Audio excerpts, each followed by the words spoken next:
We're looking for Caroline Augustine. We believe she's employed here. I don't care. You're not approaching my teachers without a warrant. We're federal agents. This is a school.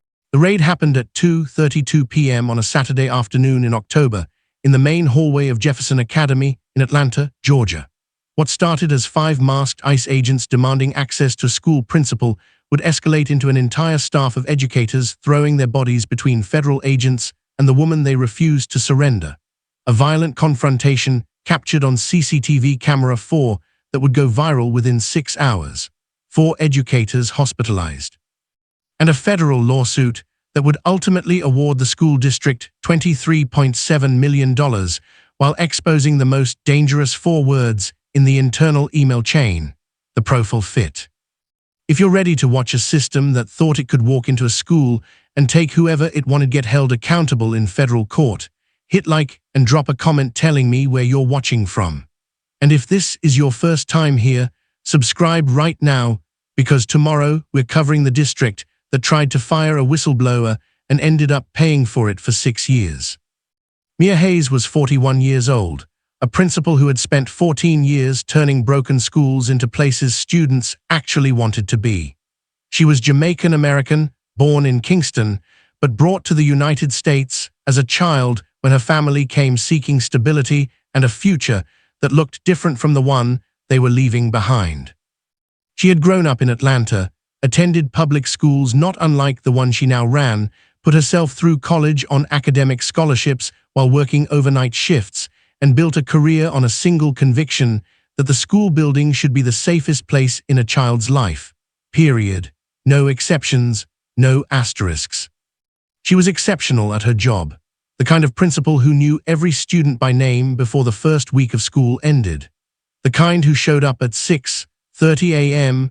and was still answering emails at 10 p.m., the kind who sat in the back of classrooms not to evaluate teachers, but to understand what her students needed and whether they were getting it. She had taken Jefferson Academy from a D-rated institution to a Title I success story, attendance up, suspensions down, AP enrollment tripled. The district cited her numbers in press releases and budget hearings. When cameras were pointed at Jefferson, Mia Hayes was the face they wanted in the frame. Yet when the department chair position opened at the district level, her name was never seriously considered. When her proposals for after-school programming were adopted, they appeared in someone else's presentation. When she raised concerns about enforcement protocols at staff training sessions, the conversation moved on before she finished her sentence. She had achieved extraordinary results inside a system that absorbed her contributions without ever fully acknowledging who was making them. She had learned, over 14 years, to lead without waiting for credit, to protect her school without asking for permission, to be exactly as effective as she needed to be, and to never, under any circumstances, let them see her flinch. She'd become a U.S. citizen through naturalization. She had the certificate. She had a U.S. passport. She had a social security number, a Georgia driver's license, 14 years of federal tax returns, and a background clearance that had been renewed twice for her position. She was the principal of a public school. Her employment file was a single phone call away. She was as documented, as verified, as traceable as any person in the state of Georgia, and none of it mattered to the 5 agents who bypassed her front office and came looking for her anyway. That Saturday afternoon, Mia was doing what she did on most weekend afternoons when the building was open for tutoring programs, moving through the hallways, checking in with the small clusters of students working with volunteer teachers, making sure the building felt the way she needed it to feel, safe, orderly, hers.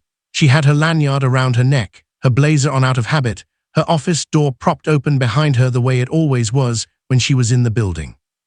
She was midway through a conversation with a math tutor about a struggling 9th grader when Ruben, the sophomore hall monitor, whose nervous energy she had always found quietly endearing, appeared at the end of the corridor with an expression she had never seen on his face before. 5 men in tactical gear and dark helmets had entered through the side entrance moments earlier, their boots loud on the polished floors, their presence a disruption so jarring it had stopped every conversation in the hallway within seconds. They moved without hesitation, without introduction, without the basic institutional courtesy of checking in at the front desk or identifying themselves to staff. They had an administrative warrant and a name. They were looking for Mia Hayes. And they expected to find her and take her without complication. The teachers in the hallway noticed first. A history teacher stepped forward. An English instructor moved to block the path. The tutoring volunteers looked up from their tables. These were educators whose entire professional reflex was oriented around one thing: protecting whoever was in this building. The agents pushed past them, insisting on their authority, their warrant, their right to proceed. The teachers didn't step back. They stepped closer. Mia heard the commotion before she saw it. She turned to find her hallway transformed, her staff forming a line between her and 5 helmeted federal agents who were still moving forward, still pushing, still treating the barrier of human bodies in front of them as an inconvenience rather than a boundary. She walked toward them. She crossed her arms. She planted her feet in the center of the hallway and looked at the lead agent with the same expression she used on anyone who came into her building expecting to take something that wasn't theirs to take. She asked for a judicial warrant. They told her the administrative warrant was sufficient. She told them it was not. She did not move. What happened next was captured in full by CCTV camera 4. The timestamp burned into the upper left corner of the footage in white digital lettering: 10/26/2024, 14/32/15. The agents pushed forward. The teachers held. And then the agents stopped holding back, and 4 educators went to the floor. Mia Hayes had never run a school she didn't believe she could save. That was the thing about her, not the test scores, not the Title I designation, not the district commendations framed in the main office lobby. The thing about Mia Hayes was that she genuinely believed every building could be turned around if the right person was willing to stay inside it long enough. She had been that person at Jefferson Academy for 9 years. When she arrived, the school was rated D by the state, a designation that meant chronic underperformance, high turnover, low morale. And the particular institutional exhaustion that sets in when a community has been failed so many times it stops expecting anything different. Attendance was at 71%. 3 principals had cycled through in 5 years. The hallways had the feel of a place that had given up on itself. Mia hadn't given up on anything in her life. She wasn't built that way. She started with names. Every student, every staff member, every custodian, every lunch aide, she learned them all before the first month ended. She showed up at 6:30 and stayed until the last tutoring session closed. She sat in the back of classrooms with a notebook, not to evaluate, but to understand. She restructured the suspension policy. She rebuilt the AP program from 11 enrolled students to over 200 in 4 years. She brought in tutoring partnerships, after-school programming, a mentorship pipeline with 3 local universities. By year 5, Jefferson was a Title I success story the district was citing in grant applications and board presentations. By year 7, other principals were being sent to observe her systems. She knew every student's name, still, all of them. That was the part people mentioned when they talked about her, not the turnaround numbers, but the names. The way she could stop a 10th grader in the hallway and ask about a sick grandmother or a college application essay by name, by detail, by memory. Students noticed. Parents noticed. It was the kind of presence that made a building feel held together by more than policy. But there was a cost to being that essential and that invisible at the same time. Her proposals went into district presentations without her name attached. Her programming models were replicated at other schools without a phone call. When the conversation about the deputy superintendent role came up 2 years ago, her name surfaced briefly and then didn't surface again. No explanation. Just the quiet institutional rerouting she had learned to recognize and absorb without showing that she felt it. She had spent 14 years perfecting that particular skill, absorbing without breaking, achieving without demanding recognition, protecting her school with everything she had, while the system that benefited from her work kept her precisely where it needed her and no further.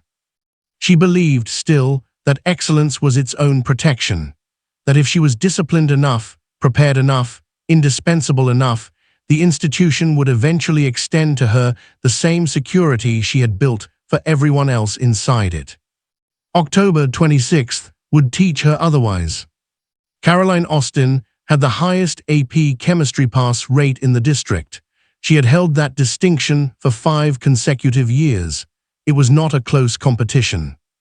Her students passed at a rate that made other department chairs quietly uncomfortable at data review meetings, the kind of numbers that should have generated a conversation, a commendation, a structural question about what she was doing differently and how to replicate it across the district. Instead, the numbers appeared in a column on a spreadsheet, were noted briefly, and the meeting moved on. Caroline had learned not to wait for more than that. She was Haitian American, born in Port-au-Prince, brought to the United States as a young child when her family made the crossing that so many families made, driven by instability, by danger, by the particular desperation of people who love their children more than they love the country that failed them. She had grown up in Atlanta, naturalized at 19, put herself through college on scholarships and part-time work, and arrived at Jefferson Academy 8 years ago with lesson plans she had been refining since graduate school and a conviction that chemistry, taught correctly, could make a student feel like the smartest person in the room. She was right. Her students felt exactly that. They came back to visit her after graduation. They sent emails from college laboratories, from pharmacy programs, from engineering internships, telling her that her class was the reason. She kept every one of those emails in a folder on her desktop. On the harder days, she read them. The harder days came often. Her requests for updated lab equipment had been submitted 3 years in a row and denied each time, funding redirected without explanation. She had submitted a proposal for a peer tutoring program in her second year at Jefferson, a structured model she had designed herself, built around her own experience as a student who had needed exactly that kind of support. The proposal was declined. 8 months later, a version of it appeared in a district-wide initiative credited to the Curriculum Development Office. She recognized her own language in 3 of the paragraphs. She said nothing. She had been passed over for department chair twice. Both times the position went to someone with less tenure, weaker results, and a smoother relationship with the people making the decision. Both times the feedback she received was vague, a word like timing, a phrase like not quite the right fit, the kind of language designed to close a door without ever explaining why it was locked. She had learned, across 8 years, to compress her ambitions into the space they were willing to give her, to do exceptional work inside a room that had decided her ceiling before she ever walked through the door, to survive on excellence and silence the way so many women like her had survived institutions like this one, by being undeniably good at the thing they couldn't take away and letting everything else go. She didn't know yet that letting things go was about to become impossible. The timestamp read 14:32:15 when the side entrance door opened and 5 men in tactical helmets and ice-marked vests pushed into the main hallway of Jefferson Academy without stopping, without signing in, without a word to the front office staff who watched them pass through the corridor window with the frozen expression of people who understood immediately that something was wrong. Ruben saw them first. He was 14, a sophomore who took his hall monitor responsibilities with the kind of earnest seriousness that Mia had always found quietly admirable. He stepped forward the way he'd been trained to "Excuse me, can I help you? Visitors need to check in at the front," and the lead agent moved past him with a shoulder that sent the boy stumbling sideways into the wall. Ruben didn't fall, but he didn't follow. The agents moved like people who had already decided how this would go. They were loud with authority, their boots hard on the polished floor, their voices demanding Mia Hayes by name before they had reached the middle of the hallway. A history teacher coming out of her classroom doorway stopped dead. A tutoring volunteer pressed back against the wall. Then something shifted, the instinct that moves through a staff that has spent years protecting the same building, and the teachers started moving toward the agents instead of away from them. A line formed, bodies closed ranks. Mia heard her name from 30 feet away. She came out of her office with her blazer straight and her lanyard still around her neck, and she walked toward the commotion without hurrying, the way she walked toward every crisis in this building, with the particular calm of someone who has decided that whatever is coming, they will not be the one who flinches. She crossed her arms. She asked for a judicial warrant. They didn't have one. The agents decided the barrier was a problem they could solve with forward momentum. That was the calculation, that a line of teachers without badges or weapons or legal authority to obstruct a federal operation was ultimately just a line of bodies, and bodies moved when you pushed them. They were wrong about that, but they pushed anyway. The first teacher went down when an agent drove his forearm into her shoulder and kept walking. She hit the floor hard, her materials scattering across the tile. The second went sideways into a classroom doorframe, wrenched by the arm, and cried out with the specific sharp sound of a joint being pushed past its limit. A third was tackled from behind when he stepped back into the agent's path, his knees hitting the polished floor with an impact that Camera 4 captured in unambiguous detail. Mandy Clark had spent 11 years as a police detective before she came to Jefferson Academy. She knew exactly what was happening, and she knew exactly what she was doing when she stepped directly in front of the lead agent and planted herself there. She was not reaching for anyone. She was not raising her hands. She was simply standing, the way the teachers had been standing, the way Mia had been standing, as a body that refused to become absent on demand. The agent shoved her with both hands into the row of lockers behind her. The impact was immediate and total. She went down and did not get back up. The concussion would be diagnosed 2 hours later at Grady Memorial. Her deposition, delivered 6 months after that, would become one of the most cited documents in the federal complaint. Mia Hayes did not move. She was surrounded now, agents on 3 sides, injured colleagues on the floor behind her. The hallway that she had spent 9 years making safe turned into something she didn't have a word for yet. Her arms were still folded. Her feet were still planted. Camera 4 recorded her face in the chaos, and what it captured was not fear. It was refusal, absolute and unambiguous. She did not move.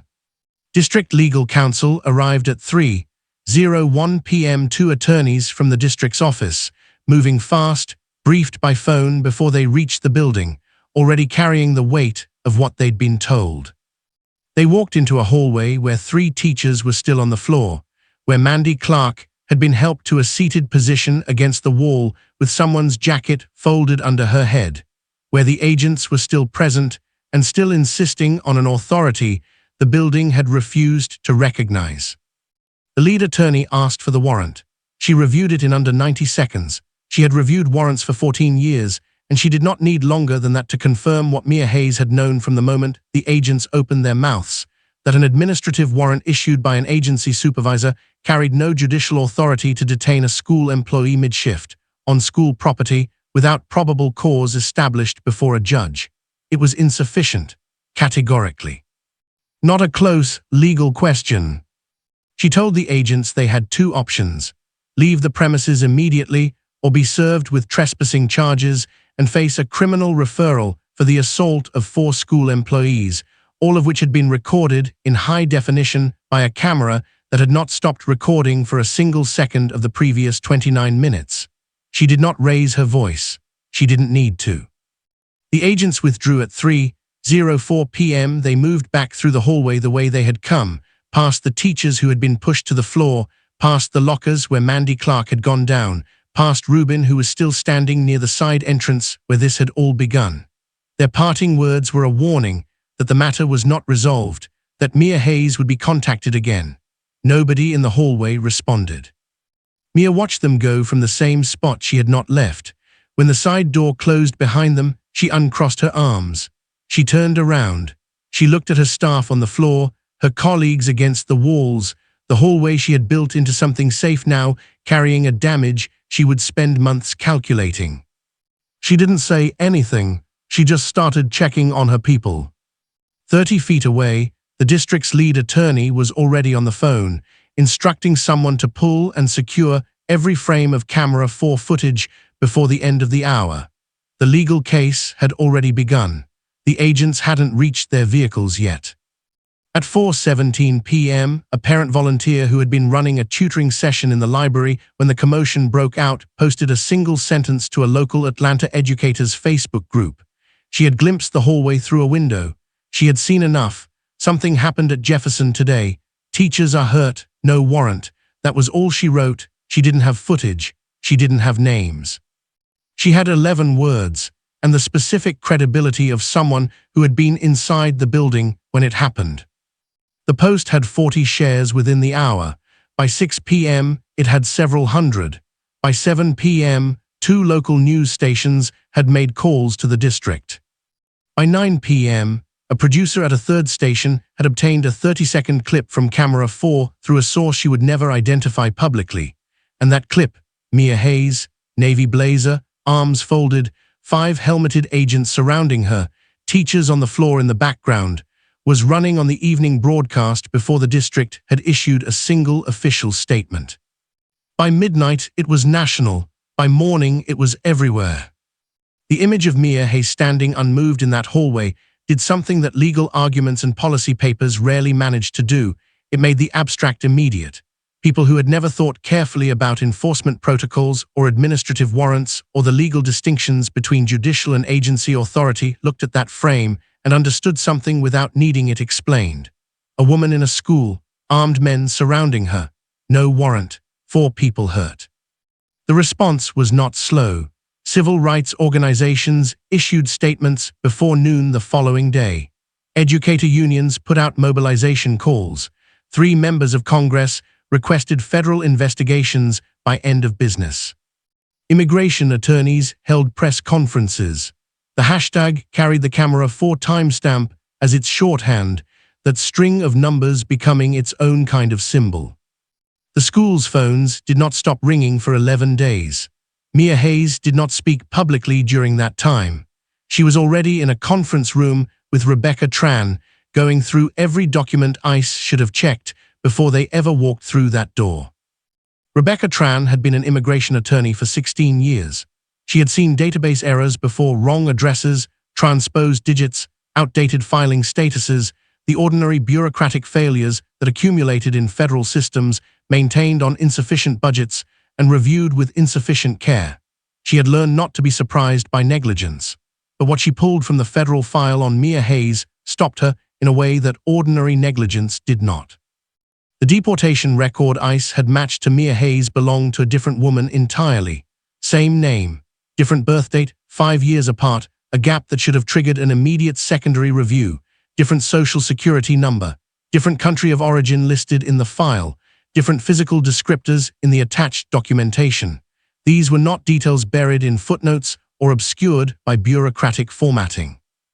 They were primary identifiers, the first fields in the verification checklist that every agent was procedurally required to cross-reference before initiating any enforcement action. 3 separate verification protocols existed specifically to catch this category of error.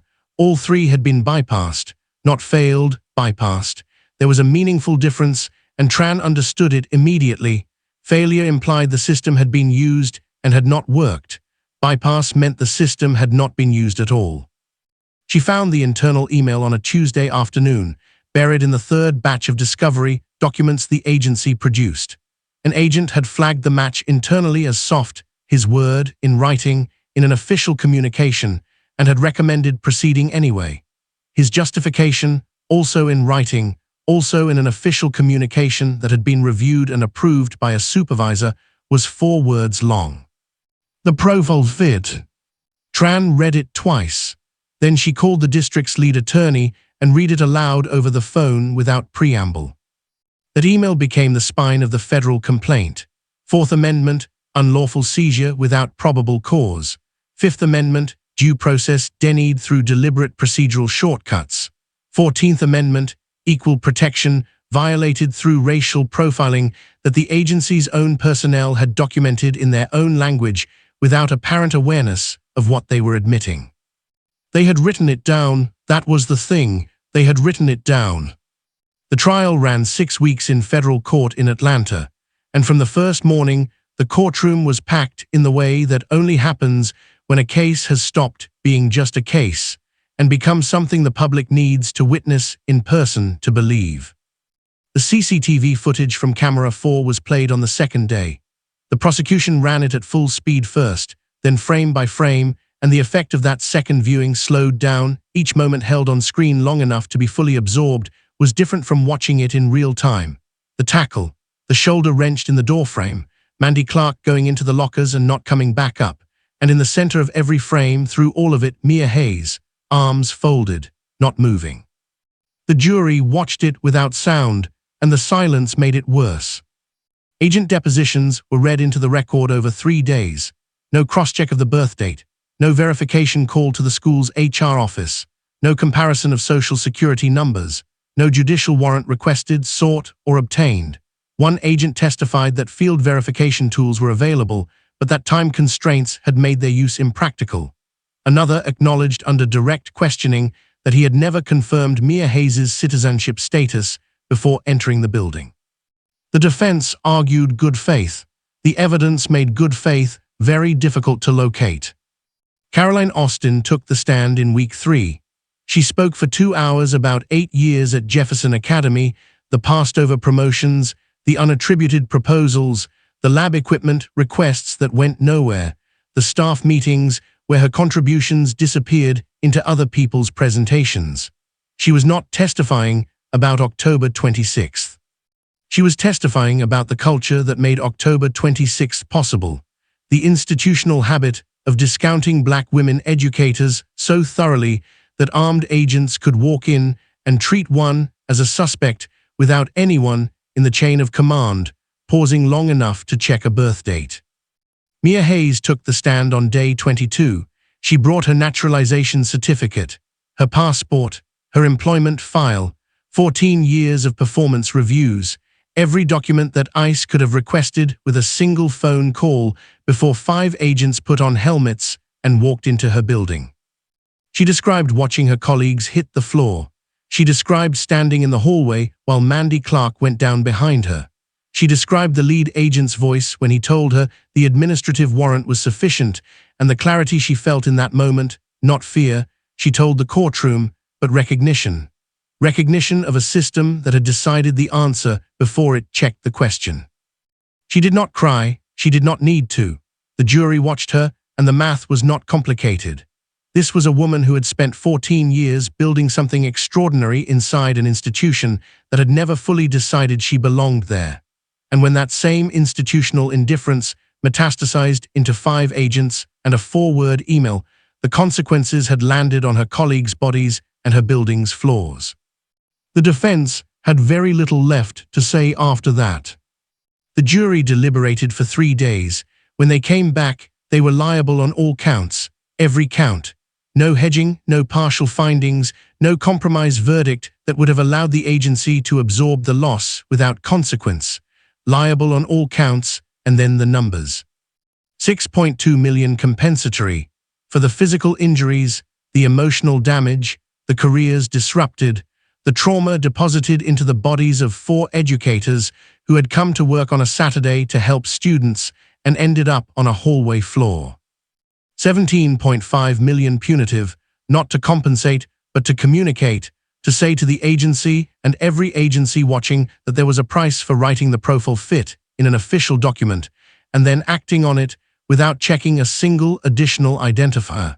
23.7 million total, the largest award in a school-based enforcement case in Georgia history. 4 agents were terminated. 3 supervisors were stripped of field authority pending review.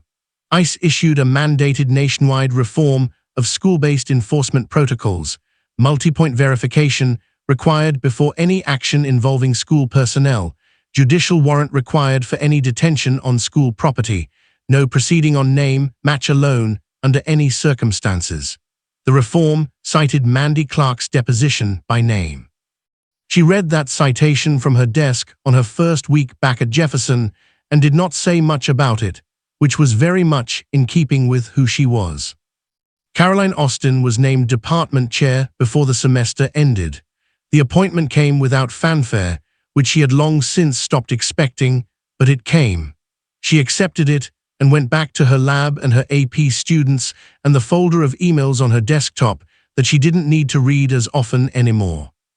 A framed still from camera 4 was hung in Jefferson Academy's main office lobby. Mia Hayes, navy blazer, arms folded, 5 helmeted agents surrounding her, timestamp burning in the upper left corner. permanent, deliberate, impossible to walk past without understanding what this building had decided it was willing to be. Mia authored the district's new enforcement response policy herself. It was adopted across 14 Georgia school districts within the year. She walked the same hallway she had never left, past the students who still didn't fully understand what had happened, past the staff who did, past the camera that had recorded everything, and she got back to work. The building was still the safest place most of these kids had. She had made sure of it. That had always been the job. Justice as method, truth as endurance, power reclaimed.